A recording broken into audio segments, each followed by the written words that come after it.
Most of you know his background, but he's been from a very powerful family, Procter & Gamble family, and he spent his life trying to figure out the answers to why, where people aren't thriving.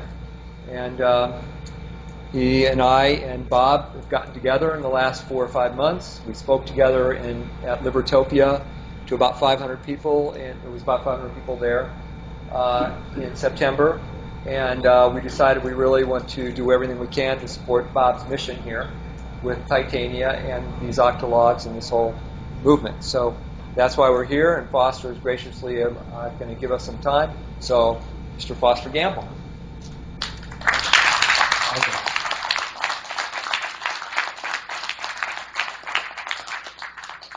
Hello, everyone, and thank you for letting me join you tonight.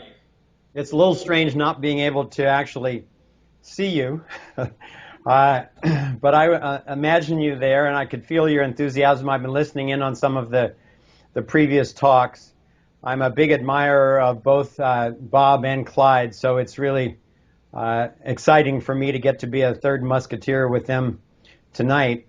So I'm just going to spend a few minutes kind of bringing you up to date on what's going on in the Thrive world and how I see it connecting really importantly with Titania and the whole themes of your exploration tonight, and those of you who choose to participate in the further work of the workshop on the weekend.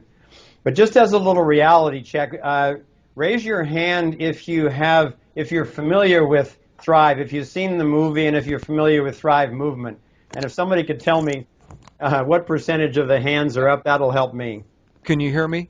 Yes. I would say about 65-70% of the room. Okay, great. At least.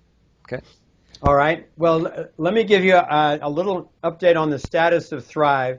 The movie came out a little over 2 years ago, and I'm happy to report that it's been seen by over 22 million people around the world, and is still being seen by over 1 million people a month in 27 languages, and that's really with essentially no marketing except my wife Kimberly and I do a lot of interviews.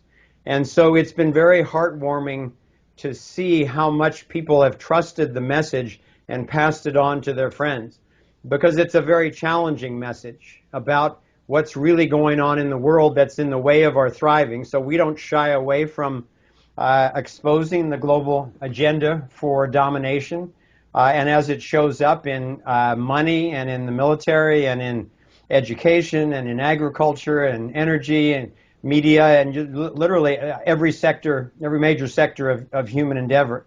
And we follow the money upstream to show how that works, how the control is almost always in the hands of the same few people, and then we go into what their agenda is, what they're doing and why. But then the bulk of the movie, both at the beginning and then especially at the end, is about what we can do about it. And that's what interested me in Bob, because I was traveling on an airplane. I'm sent a lot of things, so it takes me a long time often to get to a chance to read through screenplays and novels and poems and concertos and all sorts of things. And so I took Flourish on the airplane with me, and I started reading as we took off, and I didn't put it down till we landed. And then I wrote to Bob saying I was so thrilled that I really felt like I had found a serious ally out there in the world, because he has an understanding of what I think is the most important conversation on the planet today. And those of you who have seen Thrive, you know that I've done a lot of research for my entire life into all the major sectors. So for me to say that something is the most important conversation is not said lightly at all. And I'll spend a little time telling you why I think it's the most important conversation. And then when we get into the question and answer period, I look forward to participating with you and with the other two and interacting about what your questions and comments about this area are. So in looking into all the major areas, the critical issues in all the major areas, and writing articles about them for our website, it was a pretty depressing task. And because it's just one problem after another after another. And finally, I had a breakthrough as I was writing these articles, and all of a sudden I started getting really exhilarated because I realized that all of the problems that I was identifying, whether it was the banking scam or GMOs or chemtrails or fluoride or media consolidation or false flag events to start fake wars and so forth, they all kept leading back to a very few people. It wasn't that humanity was hopeless. It was that we had been duped for centuries, actually, into giving power away to the very structure of authority that we've been indoctrinated into, and then to the very psychopaths and sociopaths that both Bob and Clyde had referred to. So that was the good news, that there's actually a very few sick people in charge of most of the control center. So it's not like we have this giant comet rushing toward Earth and we don't know what to do about it. We do know what to do about this. We need to expose the truth, and then, as Bob was mentioning, and Clyde actually, to build the alternative system so that when the old system comes down, and it is, as it's getting exposed, it's crumbling under its own corruption. And as that comes down, we can't just get sucked into the next police state, the next regime. We actually need to have sufficiently in place the alternative media, the alternative currencies, the alternative banking systems, the alternative healthcare systems, agricultural systems. There are viable, healthy alternatives in every single area. And this is the crux of the matter. And I'm going to shift to showing you some pictures now as I talk about this that might make it a little easier to understand.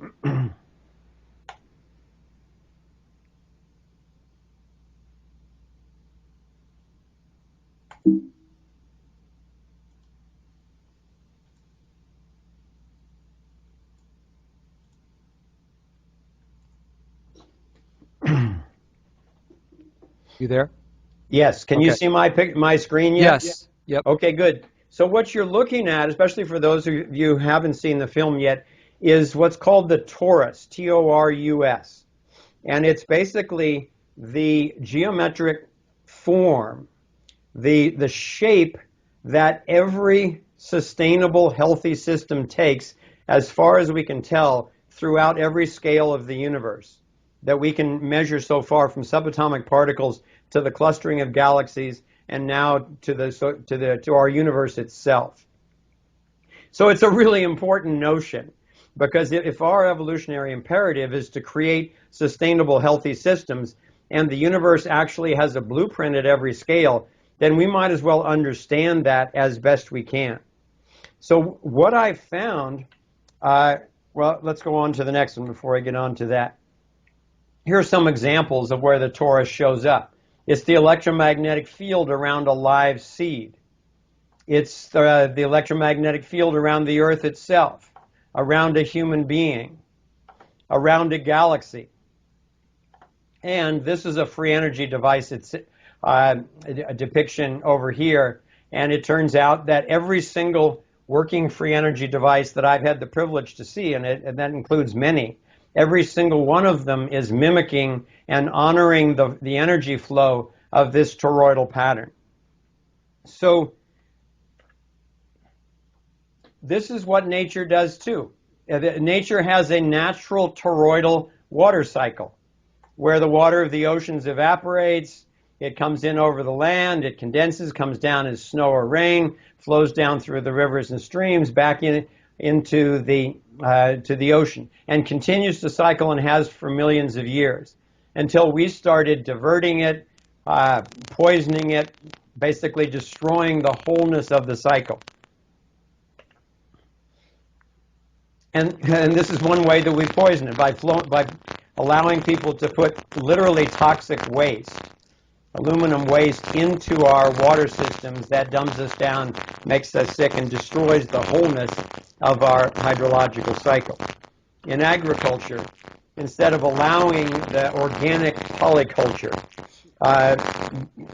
the farmers have had to move to monoculture, where it's one crop as far as you can see, with plastic and herbicides and pesticides and fertilizers to try to get any kind of growth out of the soil, and now to the introduction of actually destroying the wholeness even of the gene. Foster, Yes. Foster, we're having a problem with sound.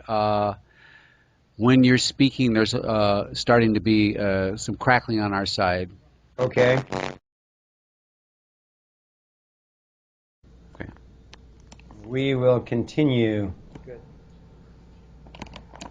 So I was saying that the GMOs now are an example of how you destroy the wholeness, not only of an ecosystem, not only of a seed, but now even of a gene, at the core of our food supply.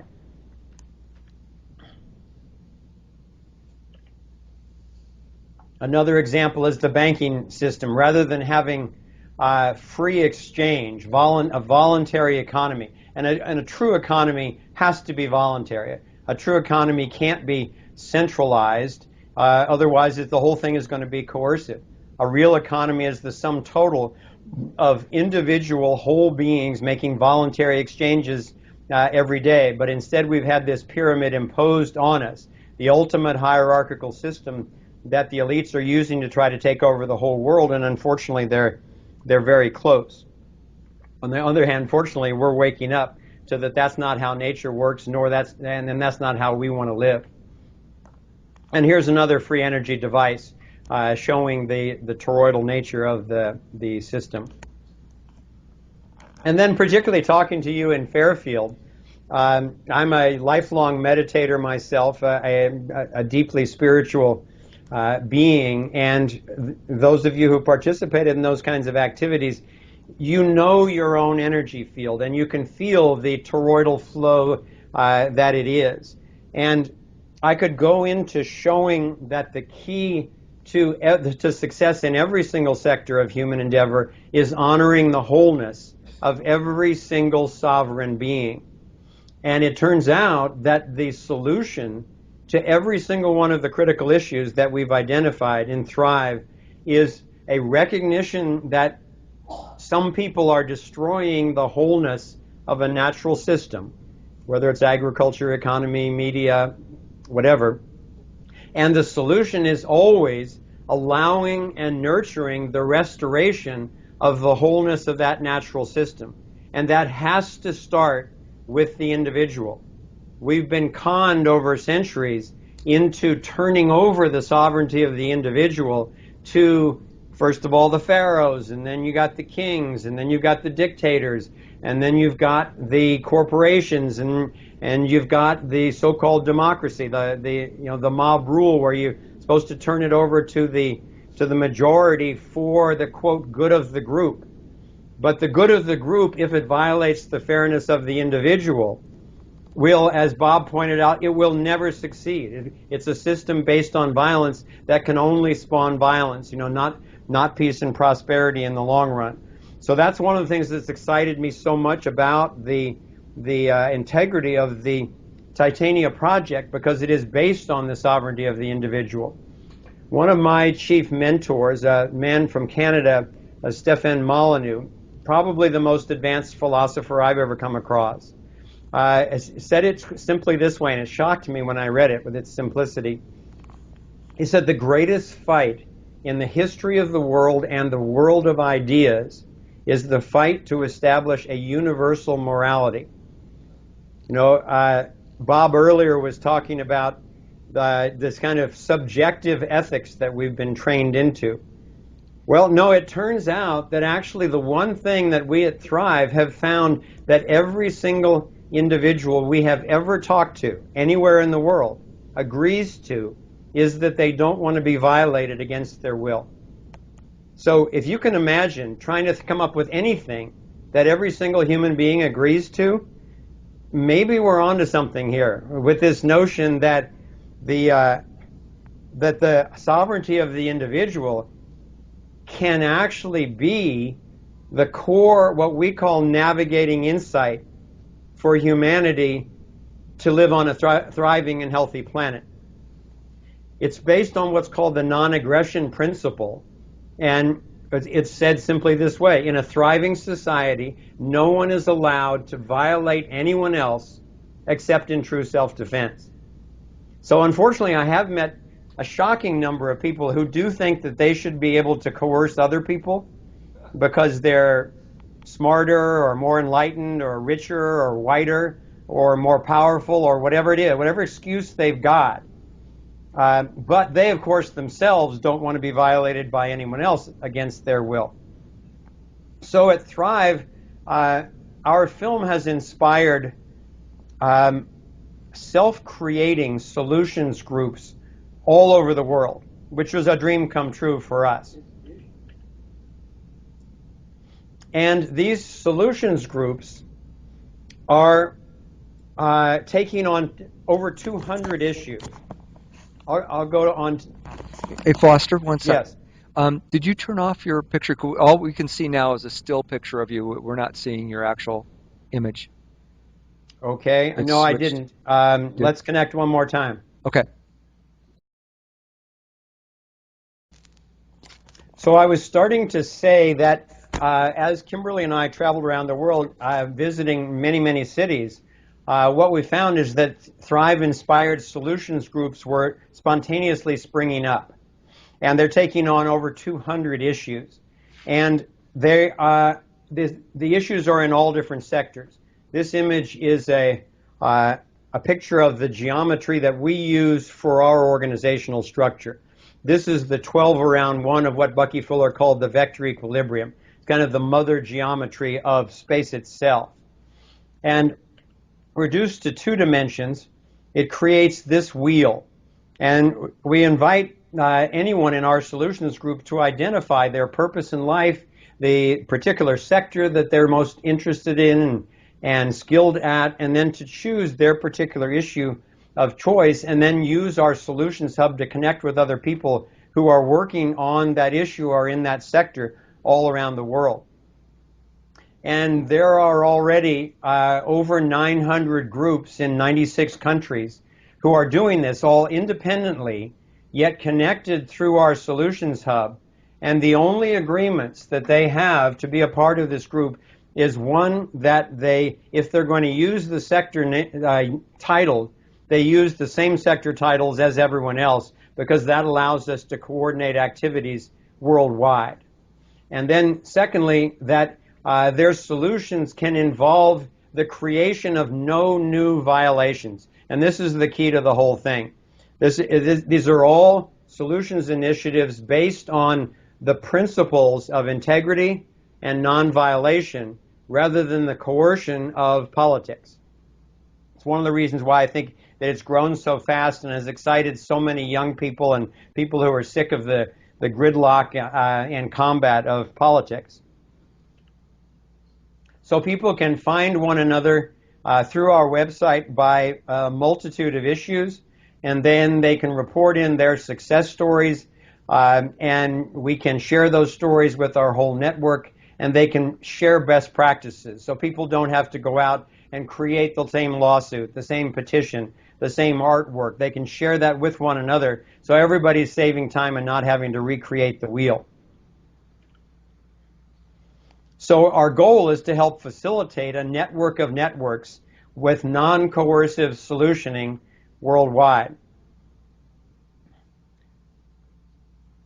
Let me back up for just a second here. Hey, Foster, while you're doing that, I just want to let you know, I just saw Stop Smart Meters below there.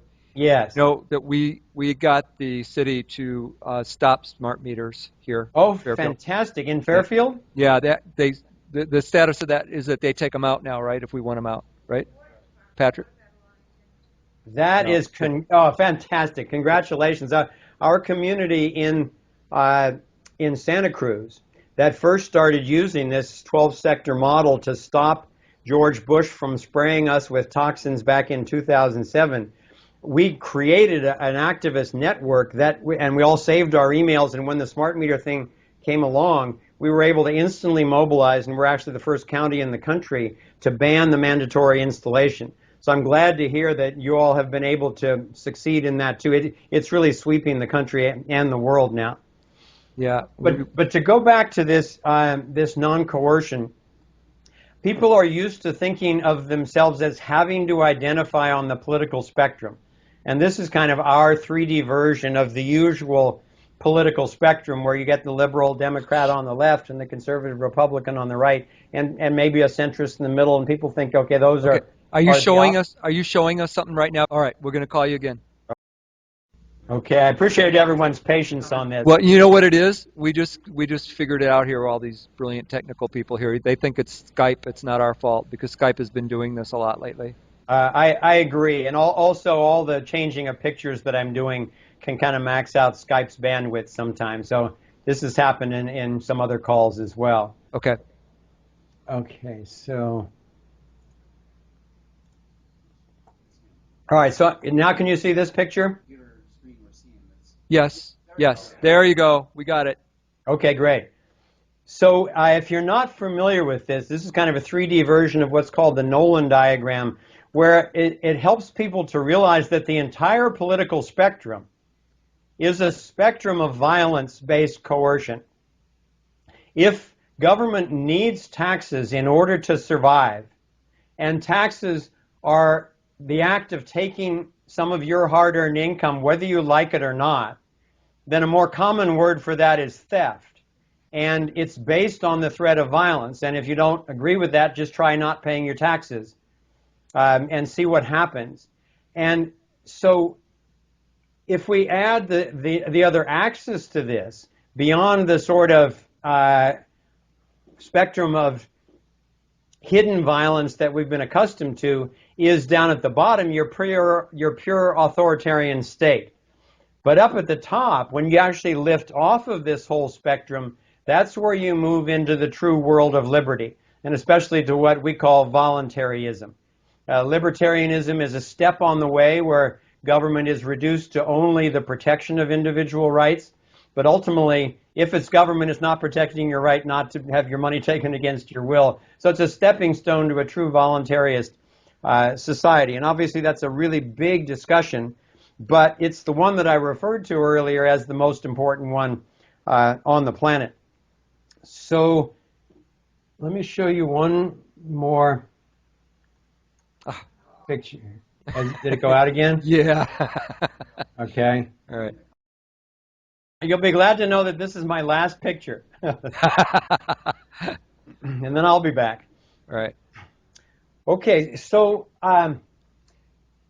for me, the essential insight for us to not only survive but to thrive is that the core unit of wholeness at the level of humanity is the individual.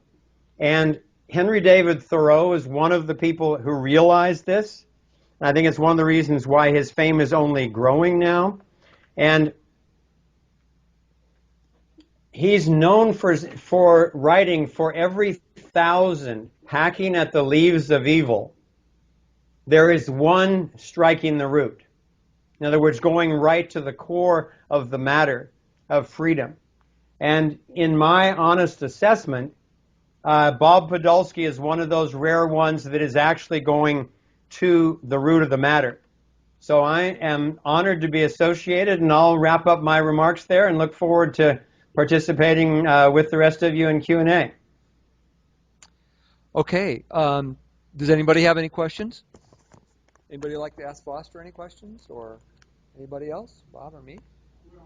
Yeah. Go ahead, Mark. One that comes up is... I'll have to repeat it, so he asked me the question. Okay. One that comes up is there is still a lot of gross ignorance on the world. We're talking about consciousness rising. Right. We're talking about critical mass of consciousness. Could he speak to that? Okay. So the question is there still a lot of gross ignorance in the world, and consciousness is rising? So is that it? And then what speak to that? How do you see that?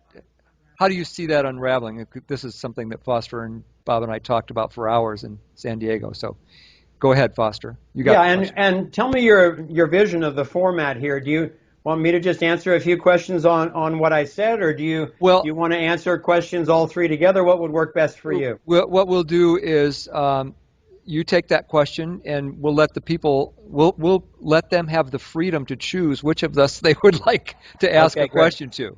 How's that Great. sound? That sounds perfect. All right. Go ahead, Foster. You Okay, answer. so in terms of ignorance in the world and consciousness rising, absolutely, yes, both are prevalent in my observation.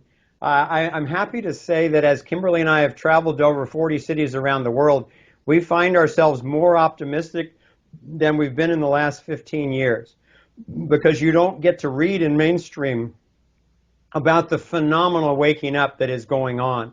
But the internet is, and independent media have had such an effect, and it's only growing geometrically, exponentially around the world. So we're seeing people who are finally hearing a coherent story, just as we presented in Thrive. Even though it's a tough one, at least it makes sense. And that once they get that, they're like, oh, okay, that's not all good news, but at least I feel like I can get some traction. I can put my feet on the ground now and take some effective actions. So ignorance to me is completely different than stupidity. You know, we're all ignorant of that which we don't know yet. And there's so much that people don't know yet about all kinds of various topics, but we're learning fast through the internet. And I think one of the major skills for survival is open-mindedness. It's not just, you know, being smart or something like that. It's being open to what you need to hear, and at the same time having enough discernment to not just believe everything you hear. So there's lots of ignorance, but the ignorance is being dispelled faster than any point in human history, because people can now get direct access to information on virtually any subject, you know, on their mobile device, and be able to talk about it with their trusted friends. And in terms of the consciousness arising, I observe that it is absolutely vast. It's unstoppable, even if it's going to be messy, even if it's already tremendously painful for billions of people. But I see, especially within the last year, I see a turning point, the tipping point. I think Clyde was referring to Malcolm Gladwell before. I experienced that we've crossed the tipping point of exposure of the hidden covert agenda for domination and the blossoming of unstoppable independent consciousness. And by that I mean people who are thinking for themselves and therefore beginning to realize that we live in an alive, interconnected universe of infinite energy and love and consciousness, and that's the nature of our true being. And no matter what people tell us about how stupid and incompetent and how we need to be controlled by a few elite and so forth, for the most part, people just aren't buying it anymore. People are turning away from the traditional so-called schooling systems that have really been indoctrination factories for the most part, and are doing the thinking on their own. And then I think that the consciousness that is emerging in all of us is the evolutionary force that is absolutely throughout the cosmos, as far as my scientific studies have revealed, and that there is an arrow of time that always moves. You know, it has hiccups in it, but it always moves ultimately toward increased complexity, intelligence, you know, consciousness, and love. And I also want to just take this moment. I'm thrilled to be able to acknowledge Fairfield for being absolutely one of the major hubs on the planet of that. I ran a company in Silicon Valley for 8 years called Mind Center, and it was a brainwave biofeedback training center where people came and used the state-of-the-art technology of brainwave biofeedback that we had developed to basically enhance their meditation. Some people did it for therapy, some people did it for creativity enhancement, some for stress reduction. Most of them found dramatic quantum leaps in their spiritual development by learning how to relax their body, let their emotions flow harmoniously, and then to tune their brain waves to various frequencies, various amplitudes, and various levels of coherence that would open up other realms of realization. And I know that the studies that the TM group has done on coherence in group meditation, on reduction of crime rates in various cities that people have been to, have been absolute, landmark foundation stones in the building of this new consciousness worldwide and of its scientific validation. Right. Thank you, Foster. We appreciate that. And I just wanted to, Foster knows Jeffrey Smith. You all know Jeffrey Smith. I'm on the board of directors of Institute for Responsible Technologies with Jeffrey. Good. We were on a board meeting a few days ago. And speaking of the tipping point, his whole thing has always been to create this tipping point of enough people who have awareness of GMO that they will stop eating it, and then the food companies will start to respond. That's what we call the tipping point. Jeffrey Exactly, and it's already happening, particularly in the GMO area. Yeah. It's already happening all over the world. Hungary, India, Mexico, Italy, country after country is saying, hell no. Right. Well, Jeffrey was announcing that was what is it, Rice Krispies? Which Cheerios is now right. going to be non-GMO. I'm sure you've heard that. And, Well, see, I think that the reason why Cheerios is at the leading edge is because it's all those little torus forms.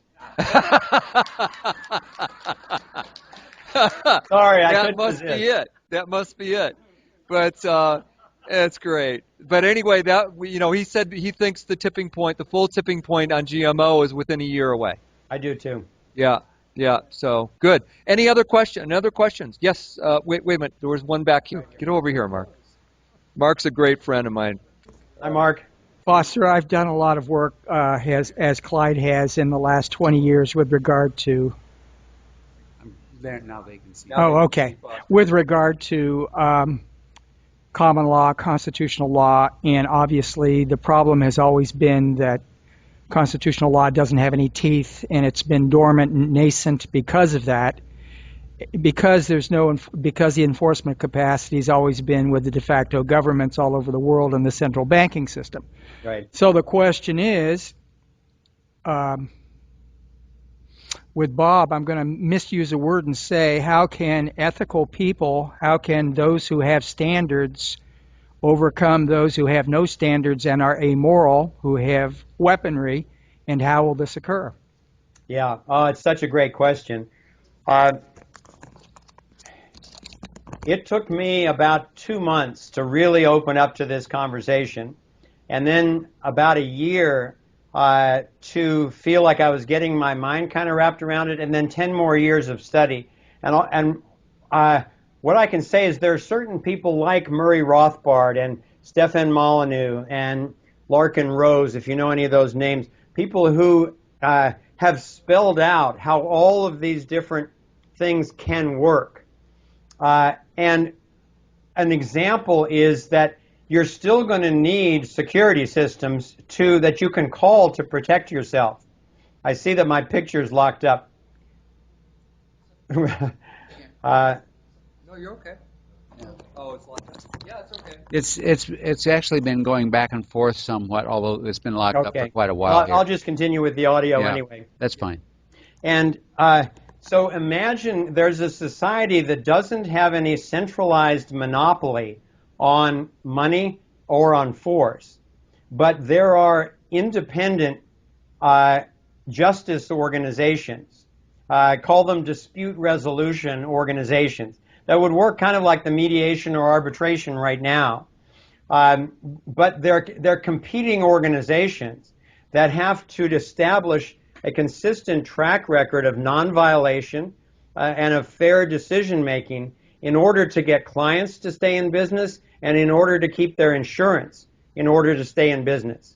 So then you've got a combination of dispute resolution organizations independently competing for an ethical reputation. You've got private insurance companies that have to compete for an ethical reputation as opposed to these health insurance organizations and AIG and so forth that are all government subsidized and therefore taking over.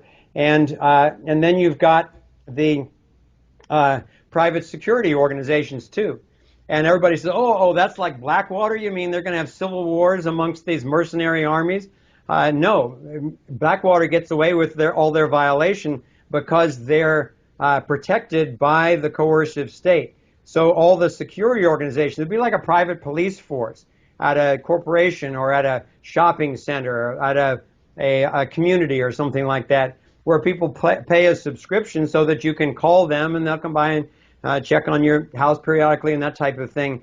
But they too have to compete for an ethical reputation of using their force only in the protection of life and in the enforcement of contracts, that type of thing, not any the coercive bullying like goes on now.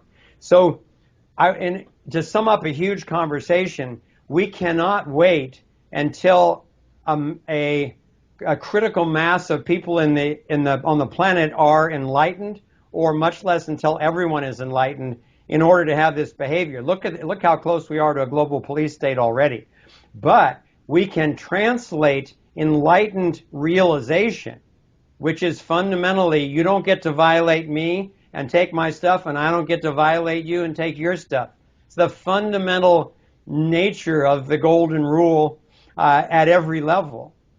We can incorporate that realization, that enlightened insight, into the core of the justice system, so that people run up against the boundaries of if I try to pollute your water supply, or I try to pollute the air that you're breathing, or I try to come over and take some of your property, or I try to gather a few of my friends and wage war against the next community or something like that, all of that will be prosecuted, and those guilty will be held responsible and need to make restitution to the full extent to those who have been harmed. I wanted to ask Foster one more question. Foster, it seemed we were talking about the Octologue workshops, and then you're talking about all your groups that you have in your 12 areas all over the world, and it sounds like you've already implemented the non-coercive principle, unanimity, and a lot of the things that, almost all the principles that we talk about in the Titanian Octologues.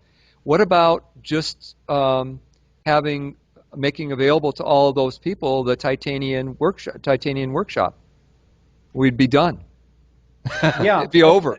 Yeah, let me address that a little bit, because I'm much more familiar with the principles of liberty, particularly as expressed in Bob's Bill of Ethics and his Code of Honor, and especially very specifically in his principles of the ethical contract. I have not personally participated in an Octologue. I've been involved a lot in small group activity, and I think that the principles of the Octologue are like a Platonic ideal of how a small group would work.